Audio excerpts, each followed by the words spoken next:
Hey there, welcome to another edition of PRTC TV Channel 9's Jackson County and Owsley County Coaches Corner, where we're keeping you up to date with all the sports going on here in Jackson and Owsley County. My name is Brian Murray. To my right over here is Coach Russ Shearer with the Jackson County High School football program, and he's the head coach. And to my left, welcome back Coach Eddie Morgan from the boys Jackson County High School golf team.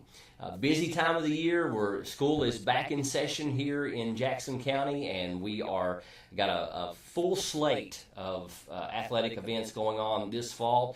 We will start with Coach Shearer. Coach, this is beginning your third year, if I'm not mistaken? Sir. Now, for people that don't know you, give us a brief background on you.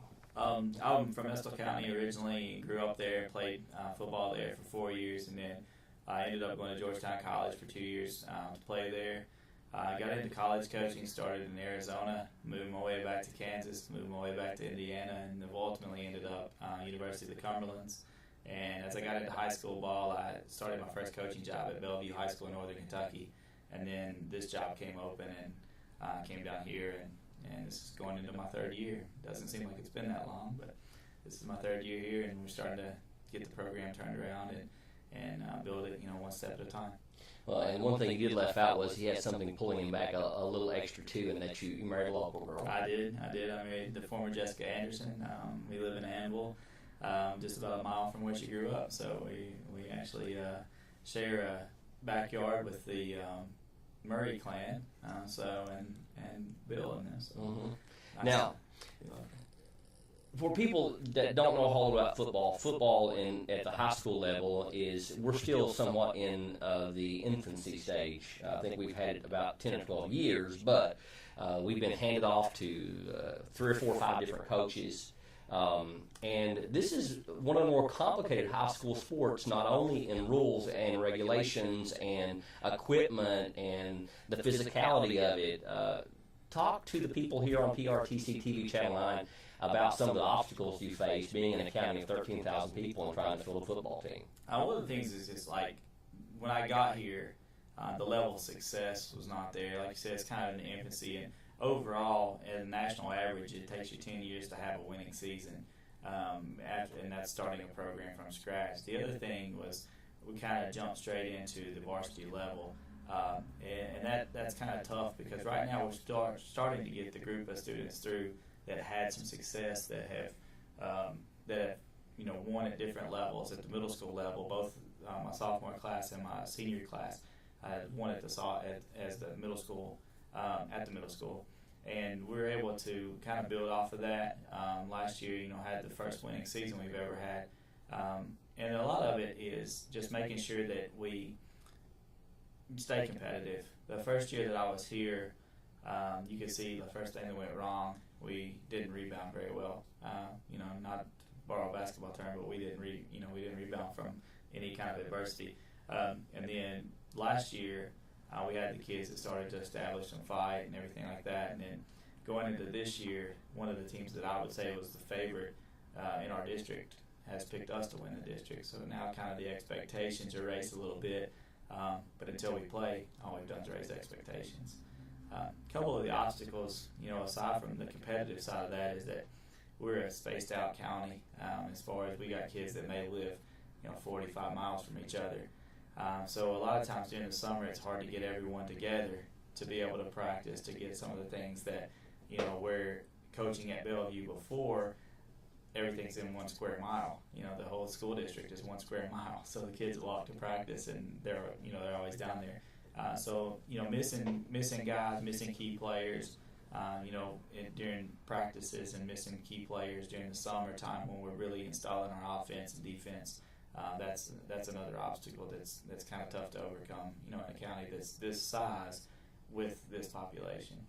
Doug Moore, our county clerk here, when we were doing the election results here on PRTC TV Channel 9 this past May, said that Jackson County was in the bottom level of population, but was like in the top 10 or 15 in the state in acreage. So that backs up what you're saying. It's a huge acreage county, land area, but you just got a few people here and a few people here, and a lot of them have got an hour round trip to get them to practice and back. Yeah, it's a huge obstacle. Now, you talked about a football program being in its infancy and getting off to a start to where you have records of like 1-10 and 1-9 and whatever else, and you end up beating one cupcake on your schedule. One of the things you talked to me about when I first interviewed you, when you first came here, was that we were really scheduling teams that were so far ahead of us, not only in number of years they had football, but not only that, but they were bigger schools, and we were setting ourselves up to fail. Now, when you first said that, I thought to myself, well, that almost sounds not like a cop-out per se, but what you were trying to get across to me, and it finally sunk into me, was that you've got to compare apples to apples here. Not only do you have levels of 1A, and I think it goes through 5 or 6A, and those are ranked by school size. But even when you get into the smaller parts of each individual A, so to speak, you may have a pretty good section between the smaller 2A and the larger 2A. Talk to us about that as far as scheduling properly to where your kids are competing against like quantities. Yeah, I think one of the things when I got here, the year before I had got here, it had kind of been a theory that you play the best to get better, and there's some truth in that. But looking on the schedule the year before, within the last 15 years, 3 teams on that schedule had won a state championship. And you can't really do that when you're in a program in your infancy. And so a lot of the times, some of my friends are at programs, and I feel like some of the better coaches are at programs where record-wise you're going to struggle a little bit, but people don't always see like what you have to do outside of just winning and losing at a lot of these schools. And so I made friends with a lot of those, the coaches that are in the Class A, 2A, and our 3A. The only thing we can't really do anything about is our district. And so we have state championship teams in our district, like Breathitt County, for instance. And then Morgan County had a good run there where they were going, 9-2. So outside of district, though, my philosophy is you have to schedule the winnable games or competitive games. You can't go out and, a lot of teams will say beating this team is not going to accomplish much for you. But the fact of the matter is getting beat by 40 to a better team doesn't accomplish a lot except kids don't play. And kills morale. And it does, kills morale. You can't, you can't go out constantly and get beat. You have to schedule the teams that are going to be able to compete with you to give you a good test and a good ball game. But you also have to be able, in the long run, to find a way to score, one more point than they do. I want to bridge off that in just a second. You're watching PRTC TV Channel 9's presentation of Jackson and Owsley County's Coach's Corner. Coach Shearer is in his third year of cutting his teeth, so to speak, and is trying to starting to show some success in coming out of the valley with the football program. A guy who has already cut quite a few teeth in his 11 years of coaching Jackson County High School's golf and has seen some lean years, but is now enjoying a good run of success with your kids, is Coach Eddie Morgan. Eddie, we had you on here recently on our first edition of Coach's Corner.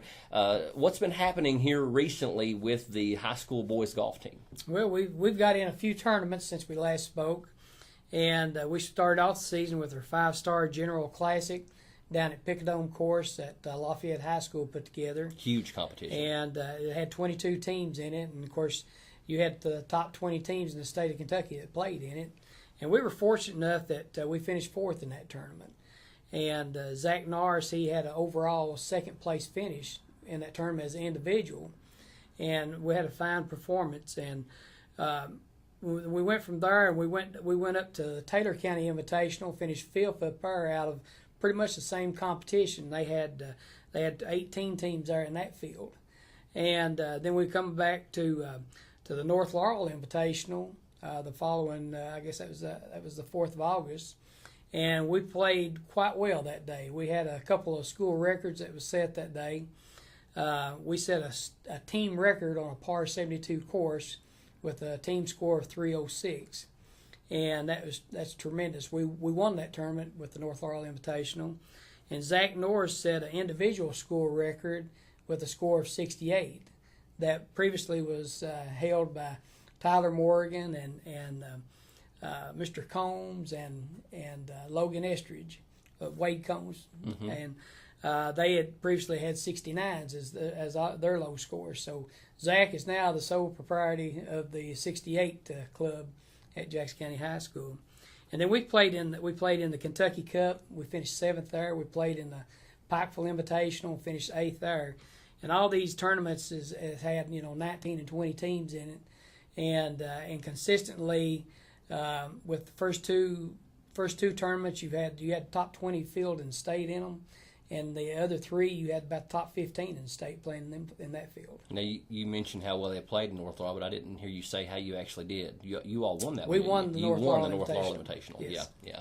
And people that don't know a lot about golf, North Laurel's got a very strong team this year. Oh yeah, they in the preseason, you've got Pulaski County that's probably ranked number 1 in our region, and you got Wayne County that's ranked 2, and you got North Laurel ranked 3, and we've went up against them I guess now 4 times. And we've been pretty successful so far, but they got a real nice team. They finished 3rd up in the Pikeville Invitational, and they had Kyle Jeffers, which is their number 1 player, won the tournament as an individual. And so they got a nice team, and they're going to be right there in the thick of things at the end of the season as well. One thing about golf is that you have these weekend tournaments, which can be a long way away, and it's an all-day event on Saturday. But you also intermingle these 9-hole matches, which the golf season has kind of started to really go toward these 18-hole tournaments on the weekend as far as the important thing. But the 9-hole matches are still good in being able to see how you stack up with teams that are in close proximity to you on a smaller scale. How have you guys done in your 9-hole matches so far? Pretty much 11 years ago, we wanted to start looking at, when we built the program, every time we go out, we want to play for purpose. We don't just want to go out there and go through the motion. We want to have something on the line every time we step out on the course. And so we developed Southeast Kentucky Golf Conference, which consists of North Laurel, South Laurel, Jackson County, Clay County, Bale County, Whitley County, and Barberville. And so we play 9-hole matches during the week. Of course, you can't play 18 holes when school starts because you just don't have time factor. Won't permit that. So you play 9-hole matches, but we play in that conference. So all of our 9-hole matches are conference matches, and we began that this past Monday night, and we had North Laurel, Whitley County, and Barberville at Crooked Creek, and we came away with a nice win there. We shot a 158 score there through the 9 holes. And but once again, you got to look at Barberville and you got to look at North Laurel. They shot 161 each, and so they're out there knocking on the door. So it wasn't like we ran away with it by any means. And the competition in this region is really going to be tough this year, and it's not going to be any kind of cakewalk to make it to the state tournament. Coach Shearer talking with Eddie here about the conference. Now, people that don't know about, because they're in the 10th region of golf, how does the conference break down in football? You play your regular season, and I believe if you have a qualifying win, you end up going to the postseason. But I don't think a lot of people know exactly how that all breaks down. What it does, and we're looking at regionals as basically as 2 districts. We're in a 5-team district. Now next year, we will change districts. They redistrict us every 4 years in the state according to enrollment. So what ends up happening with that is, because we're in a 5-team district, generally the last team in the district will not have a district win. So then it's rated basically, if you have a team that goes 4-0 in the other 4 games, they're going to have the 1 seed in the playoffs, 3-1, 2-2, and then you have a 1-3 team that ends up getting in. Last year we were fortunate to beat Knott County and to been able to make the playoffs, and we went to Belfry, which is the state champion. So I like to tell everybody, if we hadn't lost to the state champion, we may have been there ourselves. Very possible. But that's generally what they do. And then the other team that's in your region, the other district in your region, they see the same way. So the first round of the playoffs, it's the 1 versus the 4, which Belfry won their district last year. And that's all classed by the number, and the way the KHSA does that for football And I think it may be the same for golf. I have to ask Eddie, but the way they do our class system is that we have the number of average males that's enrolled over a 4-year period of time, and so I think in the last count we were somewhere around the 322 mark, and that puts us about in the bottom 3 or 4 in Class 3A. So it's kind of another disadvantage we have, but at the same time, in the district we would be in 2A, it would be very similar. We would have a couple of our district opponents that are very beatable, and a couple that are going to be really tough to compete with. Now, how many players does it take? Not skeleton crew, but a desired total number of people on a team. At our level, generally, at a 3A level, you look to try to get a 15% participation rate. So that would put us at about 45 is ideal. Last year, I think we got to 43 as a high, 35 as the low number. This year, we're just cracking into the high 20s, low 30s. And again, that's with guys coming out late after school starts, because that way they can get a ride. They get a ride home from practice. Mm-hmm. Sometimes getting a ride to practice is a tough part, and the bus does that work for us.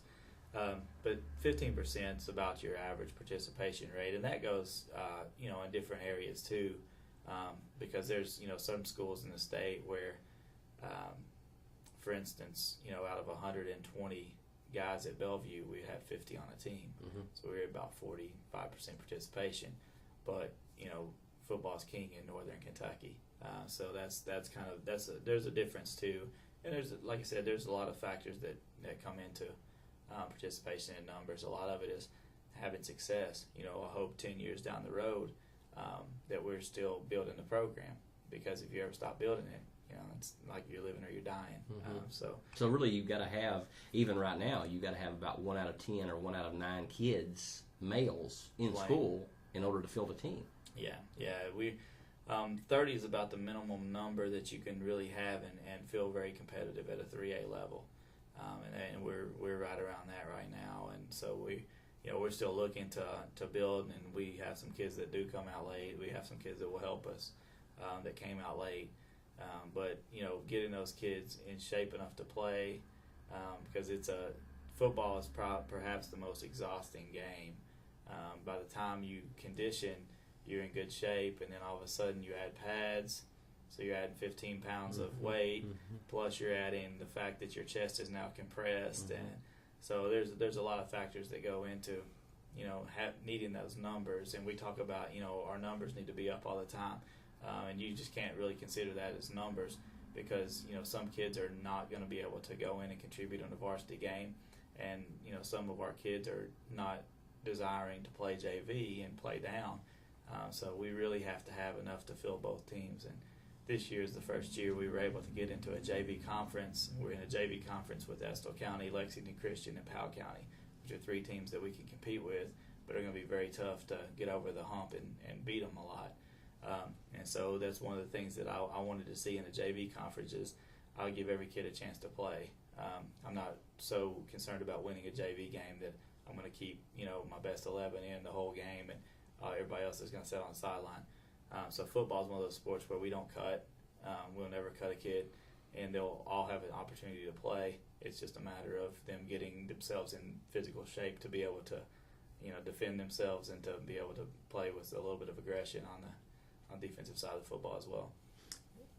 Coach Morgan, Coach Shearer was talking about in football we go from 1A all the way to 6A based upon school size, average number of males. You and I talked about this before. In high school golf for boys and girls, there's no breakdown. And so you have you could have conceivably your smallest enrollment school, like a Cordia or something, against like a Scott County or a Madison Central. Has there ever been anything said from your vast experience with high school coaching in golf? Have you ever heard anybody say anything about them trying to change that about golf and try to break it down by sizes of schools? I don't believe that ever happened here in Kentucky. I think right now we've got the All-A standard right now with that association, and they try to take the bottom 300 schools in the state and let them compete on a level. And I think we missed that mark this year for 8 high kids. school population of 8 kids. Mm-hmm. And but you know, we with our program where we're at right now, and we're constantly looking to improve every day. For the last several years, we've been very successful in being able to play with the bigger schools, and that just comes with having good, dedicated kids and putting in the time, practice, and getting ourselves to that position. And dedicated parents too. Most importantly, Yeah, because I know from coaching and parenting my own daughter at the high school level for the girls, it's 2 months of just craziness. August and September is just nuts. You don't know where you're at. Matter of fact, I'm here filming this show, and my daughter's team is actually practicing. So luckily, have another parent to take over. And in golf, you know, your season is pretty much 8 weeks long, Mm-hmm. and in the time you compress 20 either tournaments or matches within that 8-week period, you're constantly, you know, spending a lot of time on the practice field, or you're spending out in the tournament trail. So these kids, you know, first and foremost, they got to make the grades out in the classroom first, and they know that they've got to make that grade before they can even come out. So first and foremost, the grades are most important, and then golf is secondary then. Mm-hmm. Coach Shearer, now this is your 3rd season coaching here in Jackson County. First year you kind of inherited that pretty difficult schedule that was probably pretty insurmountable for us. Last year had our first winning season. Talk to us about this year's team, because you know, in your 3rd year here, you know, as many people know, I own and operate a retail gas and grocery over in Anvil, and I'm hearing more this year than I did in the first 2 years combined. I'm hearing about an interesting scrimmage at Clay County, and I'm hearing about a few interesting injuries that are happening and different things. So, but the important thing for me is on the positive side is, you know as well as I do, everybody loves a winner. Everybody loves to be on the bandwagon. You know, there's lots of Miami Heat jerseys that got burned and Cleveland Cavaliers jerseys that got bought here a week or two ago. But we're starting to turn the corner. What are you starting to see? And talk to us about this year's team and where we're at. Well, this year's team is going to be, in my opinion, one of, if not the best team that we've been able to put on the field. And the main reason for that is because we got a lot of veteran leadership. When I was looking at our offensive starters, we have 9 seniors starting for us on offense. We got 2 really talented sophomores that's starting as the other 2. And on defense, we have a couple of juniors that's going to play for us, but for the most part it's the same. It's sophomores and seniors. So that, you know, speaks pretty well for our future too. I don't think it's just going to totally fall off, but when you know, after this, with this season, being able to come into a program, the first thing that I questioned, anytime you see a program that's struggling, you have to question where the leadership is, not within the coaching staff, but where the leadership is team-wise. Why are they struggling? Yeah, why are they struggling, and who's stepping up? And what I had to realize, and this came from Mike Holcomb, who was a legendary coach at Breathitt County, he's Letcher County Central now. He looked at me after our game that first year, and he said, we asked him, you know, how do you develop leaders? And he said, when you win, they naturally come out. Nobody wants to claim leadership role in a failing organization. Mm-hmm. And, you know, that made a lot of sense to me, and I started realizing that the scheduling has to change, the competitiveness has to change, us feeling like that give-up point has to change. One of the first things that, you know, this group of seniors did is from day one, I felt like they bought in.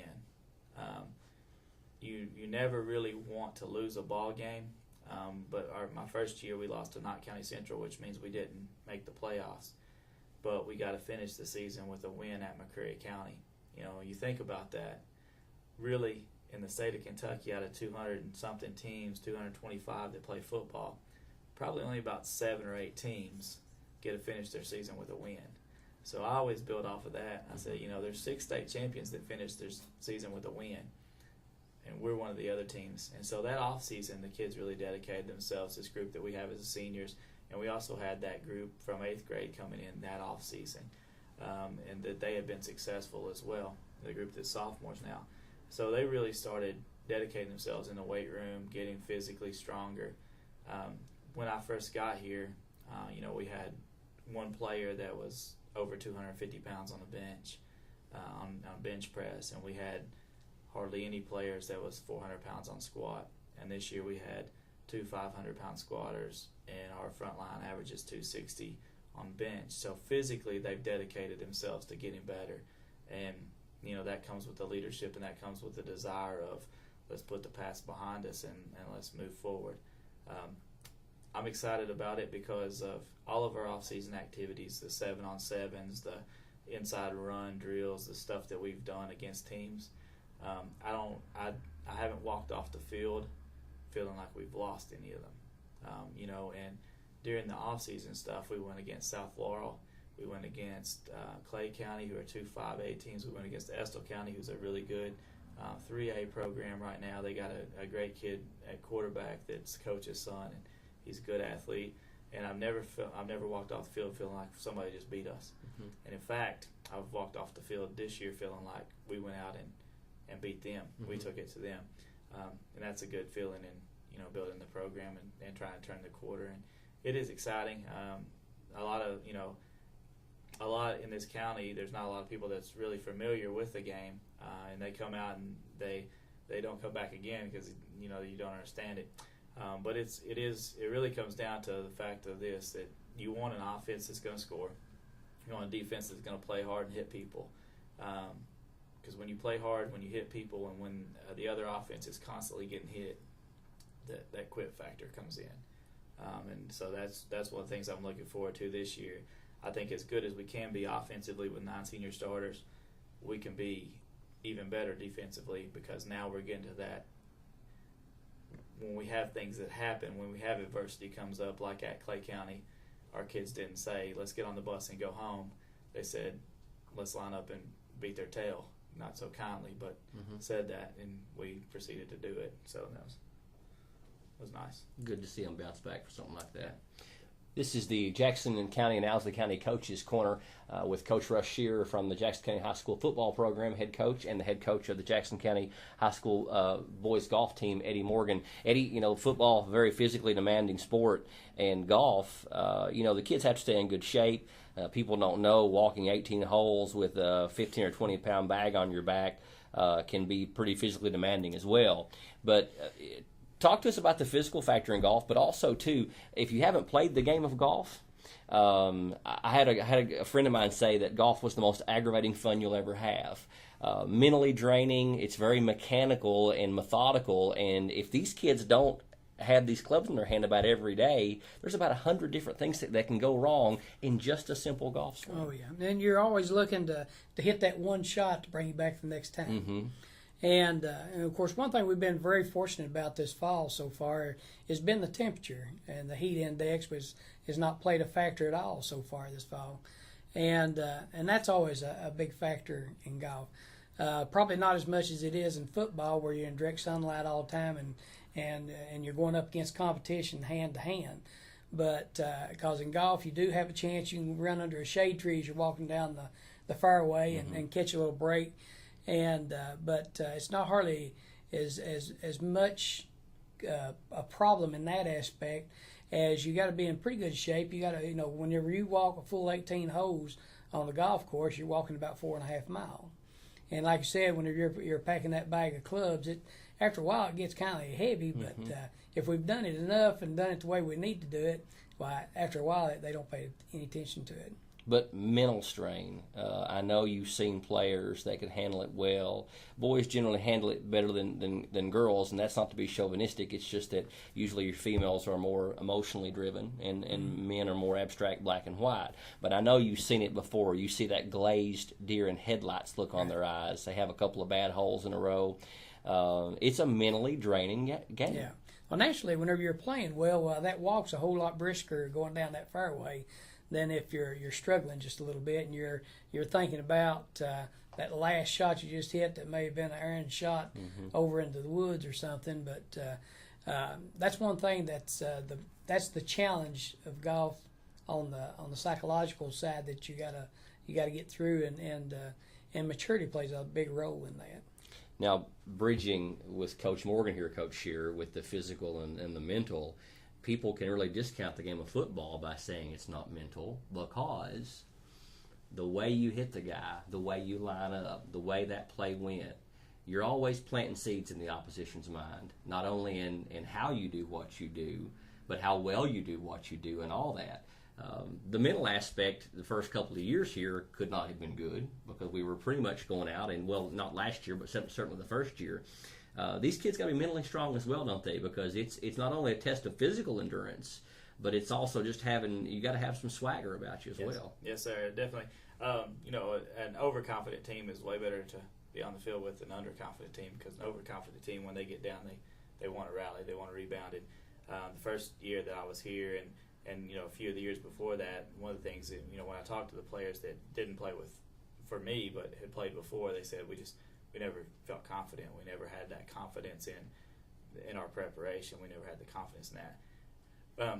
And one of the things that I talk about as well is that a lot of times we get reputations as football players for not being the brightest guys in the world, but I can't come in and say X-jet right 124 flank and somebody know what we're talking about, and they got to remember every part of that play and what they're doing in it. So if we're talking through terminology and stuff like that, we have to have some pretty intelligent kids too. And I think talk about the mental toughness. Our kids are mentally tough. We've got some guys that have bounced back from injuries, and injuries always play a part in football, as bad as I hate to say that, because I know there's parents out there that's scared of that, my wife being one of them. But the injuries play a part in it, and bouncing back mentally as far as from injury is tough. Bouncing back, the mental toughness of just preparing yourself. When you get a scouting report and you look at things and you have to remember, 4 different downs, what they do, what they like to do, first down, second down, third down, you have to be pretty sharp as well. The mental toughness, building mental toughness, was probably the biggest challenge when I first got here. And we had physically tough kids, but we had that, doomsday attitude that the first thing that went wrong, it was over. You're beat before you started. Yeah, and so a lot of that, that had to go, and that's what I like about these kids. I tell them I would rather them come into a game hyped up, super confident, because you can play football. Whereas, I play golf as well. I'm not that great of a golfer, but I play golf as well, and that is more of a mentally focusing game, where football is more of the mentally, the mental work is done stepping onto the field, and then you go out and physically play. Golf is I've got to physically play and I have to mentally play, and I will say that I think it's the most mentally challenging game there is. If you don't, agree with me there, then you've never seen me throw a club down the fairway. I watched a guy take an entire bag and throw it off a river, off of a bridge one time. So it'll beat you up a little bit. It's a mentally taxing game, and it in football, the way that, and the Coach Morgan deals with this as well, is that there's players that plateau, and you have to find a way to coach them through that plateau. They get as good as they want to be, not as good as they can be. And I think that's in every sport. You get to where a guy's shooting 80 and you want to break 80, you want to shoot that 79. But he's content with that 80. But he's content with that 80, and it's like, now how do I push them to, how do I get there, that next, how do I convince them they need to rework their swing when you're already that good? It's the same way with football is, how do I convince a kid that he needs to be in shape when he's already playing 75 plays a game? How do I convince him he needs to be able to be in there for 120 for us to be good, really good? And so that's kind of an aspect that, the physical and the mental toughness, the mental preparation, I guess, kind of take over. And you say, how do I, as a coach, that's some of the mentally stressing things too, is how do I motivate? How do I get this kid to see, he's not driving the car as fast as it'll go. He's driving the car as fast as he wants to go, and there's a big difference. And the word arrogance is considered to be a negative emotion, but I'm going to let you both address this real quickly. Arrogance got any role in the game of golf, Coach Morgan? No, golf is something that if you get built up too high, it'll humble you real quick. Mm-hmm. And so that's you don't want to get yourself in a situation like that. Mm-hmm. But now, at the same time, you do, because I've always heard there's a fine line between confidence and arrogance. Mm-hmm. And I've seen golf courses bring players down really quickly. But you certainly want players going into each hole saying, I'm playing for birdie. Every hole I'm playing, I'm playing for birdie. And you want to go out there and play with that confidence and you like to see a little grit in their crawl too, and give that little fist pump whenever they make that birdie putt or they make that clutch putt for par. Mm-hmm. And so I mean that's something that you really want to see out of them. Now, football, of course, the macho factor goes up. We've got heavy pads on. We are inflicting pain. And it's a lot of impact. What is your angle on arrogance in the game of football? I always say this. I got this from one of my defensive coordinator that I played for at Georgetown College, and he talks about the difference. He says I don't believe in momentum. I believe in supreme confidence. That's kind of what I want to see. The arrogance part, I think, comes in kind of like Coach was talking about. You don't want it to be the me, and you don't even really want it to be the we, because you set yourself up to be humbled.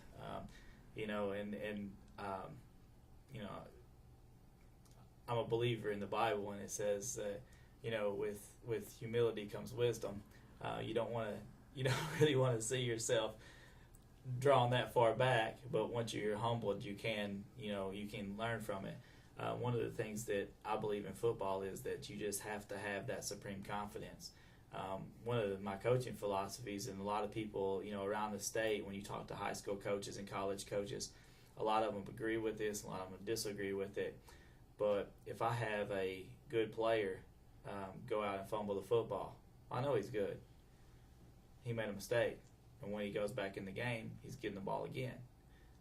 He fumbles again, then I may have to rethink my decisions. But I always wanted to go back to him. I don't want a kid to lose that little swagger, that air of confidence that they have about them.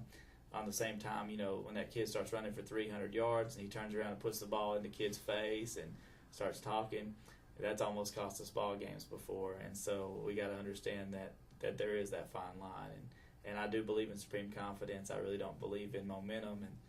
And my main reason is if you're down 21-0 and you score 2 touchdowns going in to make it 21-14, everybody says you have confidence. But if they score going into halftime of a 14-14 ball game and they take a 21, the score is still the same. Mm-hmm. But it's which team carries that confidence better and is able to come out and execute in the second half that makes a big difference there. This is the Jackson County and Owsley County Coaches Corner here on PRTC TV Channel 9, talking with Coach Russ Shearer from the high school football program here in Jackson County, head coach, and the head coach of the Jackson County boys golf team, Eddie Morgan. Eddie, we've had some great success here early on. We've had some top finishes, even won a big tournament.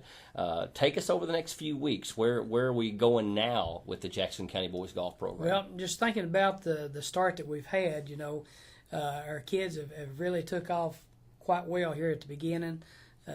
Zach, he's had 2 first-place finishes.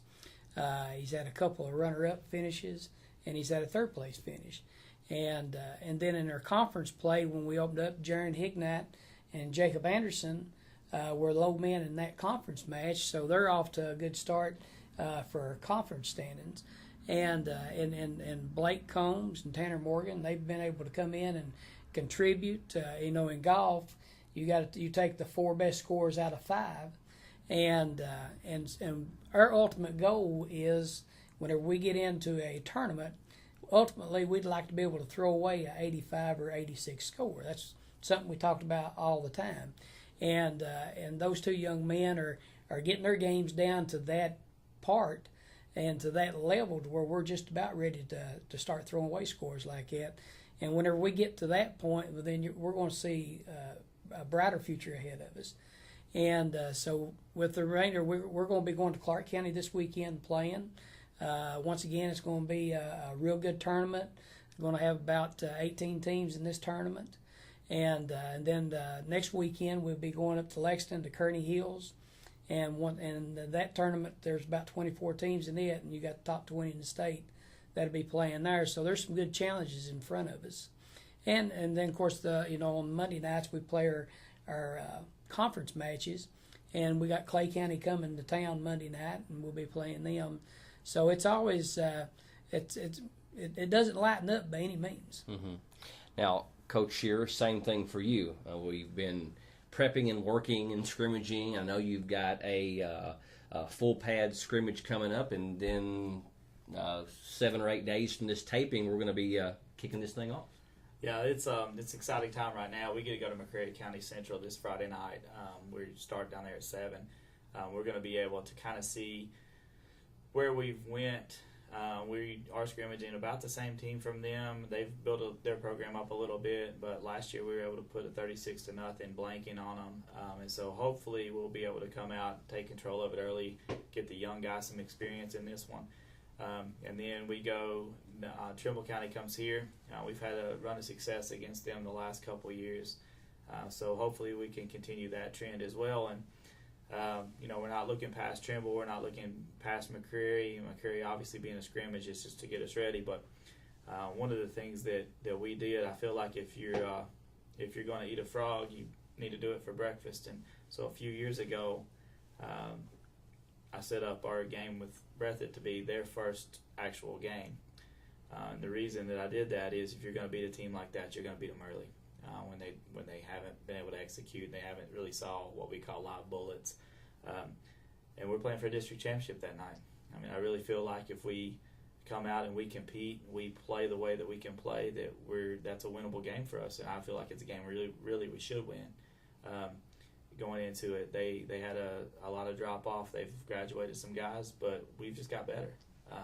And they may prove me wrong, but I like the idea of us playing for a district championship early on, because if we win that one, I think the other district games become a little bit easier with our guys as far as confidence go.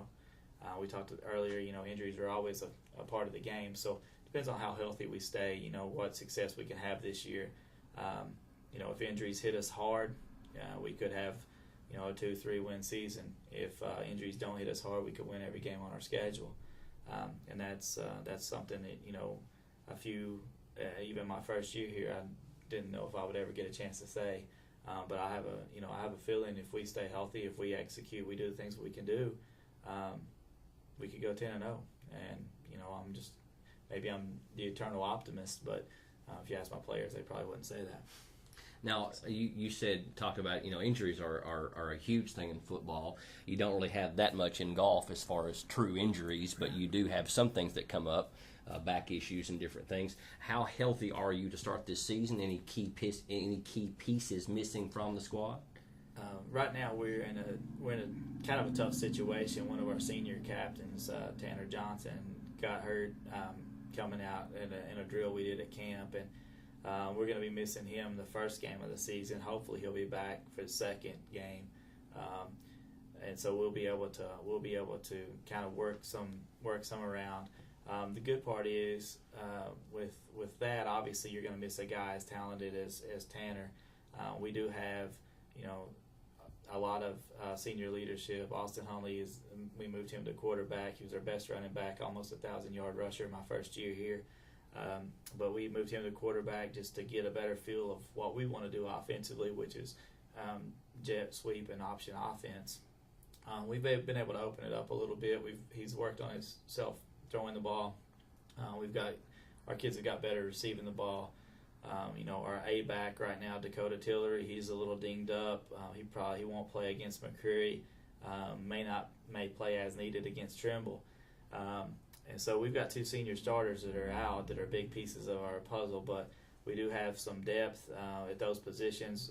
Cody Bird playing fullback for us the last couple of years. Our fullback's has been our leading rusher.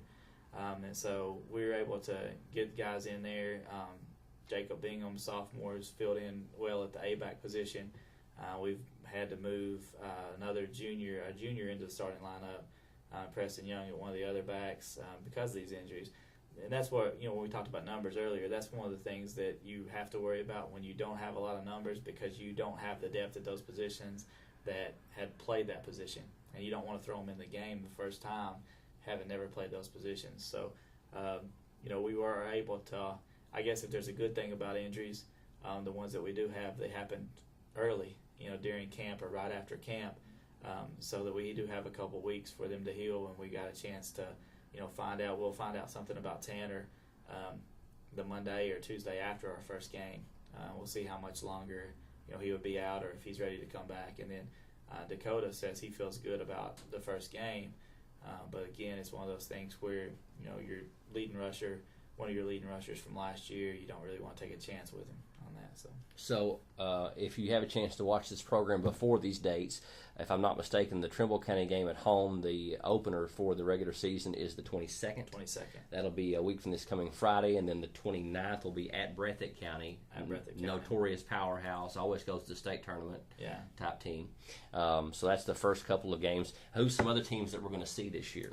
One of the new additions to the schedule is going to be Leslie County coming down. Of course, a lot of people know about their tradition. They produced a pretty good quarterback a few years ago named Tim Couch.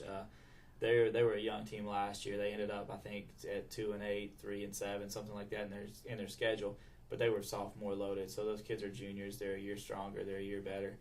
So we're excited about that one. I think, as we talked about with scheduling, I think eventually you got to kind of, once you start building the program, you got to kind of add up a little bit and start getting the teams back in that you it's going to be a tough ball game for you to win, because that's really a win-win situation for us if we compete. We have them at home. If we compete and lose a close one, that may be better than winning a blowout against a team that we shouldn't be competing with. But on the other hand, if we win that one at home, then that's just a big confidence builder going in, because we beat a team that's had an established program for a long time, had the number one pick in the NFL draft, playing for them at one time, and so it's that gives us some confidence. Our home schedule this year, our senior night's against Clinton County, and we won an exciting ball game down there last year. Had a goal line stand to keep them from scoring, and that made sure that we ensured a winning season. So that's going to be a good ball game to close the year out. In between, we played most of our district games on the road this year, and that's just due to us, having a bowl game, being able to go to a bowl game at Morgan County. But Estill County is going to be an exciting game. Obviously for me, last year I felt like I put too much pressure on the kids because it was a big game for me. And it ended up being a game that they despised because of that. And so that's going to be a measuring stick as far as how good we are. Last year we went down to their place. They beat us 36-0 in a game that we probably should have scored 2 or 3 times in. I don't feel like we got the best whistle in the world, as they say in basketball down there.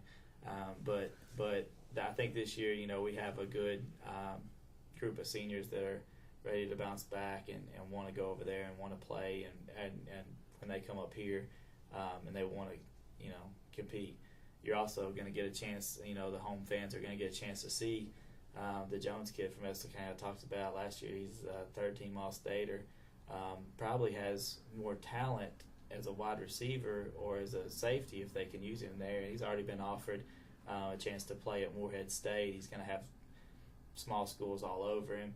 Probably have a chance to go to an EKU or somewhere like that. And so it's good to be able to, go up and see those guys play as well. And, we've got players, having been a small college coach, we got players that I feel like could go play somewhere if they desire to. So that'll be a good matchup for us as well. I think that's probably going to be the most evenly balanced team we're going to have on our schedule as far as run pass and as far as our talent level versus their talent level as well. Mm-hmm. Coach Morgan, golf team we talked about somewhat a couple times the last time we had a show, and I see you on the golf course all the time where I'm assistant coach of the girls program. Potentially, I know you believe that we have a realistic shot this year and really in the next couple of years as having a state tournament team. We definitely do. We've been successful of being able to go to the state tournament the last 2 out of 3 years, and we've had individuals to compete at the state tournament the last 6 out of 7 years, and it's getting to be a tradition thing that we expect in golf, and we're not going to take any second to that. And our goal this year is to be there, hopefully on that last day to be able to be in our best playing shape that we can possibly be, and give it our best shot, and hopefully get to make another trip to Bowling Green to the state tournament. And then once you get down there, you want to be in that last pairing on the second day, hopefully playing for a state title. Mm-hmm. And that's our goal. And our kids are a year older this year, and the good thing about it is we got them back again next year, and they're eager and they're wanting to do good, and they're out there working their butts off each and every day to try to improve, and so we're expecting good things in the future, and just we'll just let the chips fall where they may. We're going to give it our best shot. Coach Morgan says state tournament. I mean, obviously, like you said, we talked about being eternally optimistic, but also inserting some realism in there as well. Where do you believe we are talent-wise? End of the year, it goes the way it should. Injuries aren't a big problem. Where is this team the end of the year? I think this is the opportunity we have to host a playoff game for the first time. That means we'll finish first or second in our district, and that would be huge for our program because he said they started this program in 2006. So I think last year, if my math is right, that would have been our 8th season of competing, and so we had. I think getting that home playoff game would be huge. I think it means a lot to our kids to do that, but that means we would also have to beat a Breathitt or a McGoffin. Both of those, last year handled us pretty well. Now, I think we've overcome a lot this year, and I think that we're more physical. We're stronger than we've ever been. So I think we got a chance to get one of those two. But it's going to be a matter of what we do after that, how we play out. We can't, first game of the season, we can't pull an upset at Breathitt and then turn around and lose to teams that we should be beating at that point. So I feel like obviously being in the playoffs is a plus, but I feel like getting that home playoff game against a team that's going to be a winnable opponent, it would be a 3 or a 4 from the other district. Would be huge for us, and it'll be a big step in building our program. And we talked about numbers. Getting those kind of wins, those monumental wins, are the ones that are going to get kids out. We still may be a few years away from becoming a powerhouse, but it starts with getting the kids interested in playing. And one of the things that I'm going to get off the path here for a second, but one of the things that helps is we're starting our 3rd and 4th grade programs, playing tackle, and that's something that I think we still need, some kids to be signing up for that and to encourage them to play. I played my first game of tackle football when I was 7 years old. That's probably a little too early, but it's one of those things that, you only get better with experience, and so I appreciate, I'm glad we were able to get that started. I want us to be able to thrive at that 3rd and 4th grade level, and kids to play together all the way up, because there's a unique bonding that comes with playing football together, because you bleed, you sweat, you cry, you laugh, you love, all this stuff you do together, and that's a really a unique factor. When I talk to the kids, I talk to them about 15 years from now, these are going to be your best friends still, because I know from experience that's the case, and so that's some of the things. State playoffs, I'm going to let that take care of itself. How deep we go, or how far we go, or if we go at all, is going to come back to how well we execute and how well we stay together as a team. But really, a goal is to host a playoff first game. or a playoff game That for would Jackson. put us first or second in our district. And with our district improving next year, this is probably going to be the year to do it. We have Bell and Corbin coming in next year. That's going to be pretty tough. Yeah, no, Bell and Corbin's always pretty tough. You touched upon something there, Coach Shear, that I think is very worthy of noting, and that's the junior aspect of the kids at the grade school level and the middle school level coming up. The players of today aren't the players of tomorrow. The players of today, they move on to the next level, and then they've got to come up. And I know that you are just screaming the idea. Hey, we've got to start early. I need kids that are coming into me as a freshman that have played 4 or 5 years of football, know the rules, know what to do, and then I can, rather than try to reinvent the wheel with a freshman or sophomore, which I'm sure you've done some of up to this point, the junior aspect is huge. Yes, definitely. I mean, it's you don't make it to the major leagues without seeing your first strike. You don't make it to major leagues without striking out. And that's the same, as in baseball. Your feeder programs are everything. Making sure that your feeder programs are teaching the fundamentals, doing things right, in football. And there's a lot of programs out there. We've had some success at the high school level, and they've had success at the middle school level. Now it's where do we go from here? At what level can we start teaching the kids to win? Mm-hmm. Because truly the hardest thing in football is not X's and O's. It's not putting a guy out there. It's not tackling. It's not anything. It's teaching them how to win, mm-hmm. and handling success and handling failure. Because as anybody will tell you, if you haven't failed, then you've probably not succeeded, mm-hmm. either. You've just not tried. So that's one of the things that's huge is our kids need to really learn and to learn to fall in love with the game early on. They have opportunities here in baseball and golf and basketball, and they haven't had that opportunity in football. And there's a lot of talent that can be developed in this county. It's a matter of them playing and falling in love with the game and it meaning something to them. The earlier the better. The earlier the better. Coach Morgan, same thing for you. The Jacob Andersons and the Jaron Hignites and the Zachary Norris. It's easy to get into like a comfortable mode for a while and say, hey, we got to come back next year. But what happens 3 or 4 years down the road? You just can't stress the importance of getting these kids out early. Well, one of the things I think is the most remarkable about Jackson County kids, you give them the tools to get out here and you instruct them and you give them the opportunities, they're going to succeed. And it shows it academically in the classroom all over our district, and as well as it expands out into the athletic aspect of it. No matter what sport it is, whether it's football, golf, or what Coach said, baseball, basketball, any sport, and whether it be male or female, they have opportunity and they will succeed. That's and you don't see many districts here in the state of Kentucky that can say that. Mm-hmm. But getting these kids started in grade school, it's important to get that club in their hand, isn't it? To get them started early. Yeah, of course, earlier the better. Mm-hmm. It's always good. 2 exciting programs here in Jackson County. If you get a chance to go watch Coach Shearer's football team up at the new high school up on the hill, every other Friday night, you can find out when the games are. The first one's August 22nd, and then one 2 weeks later, there on the 1st of September.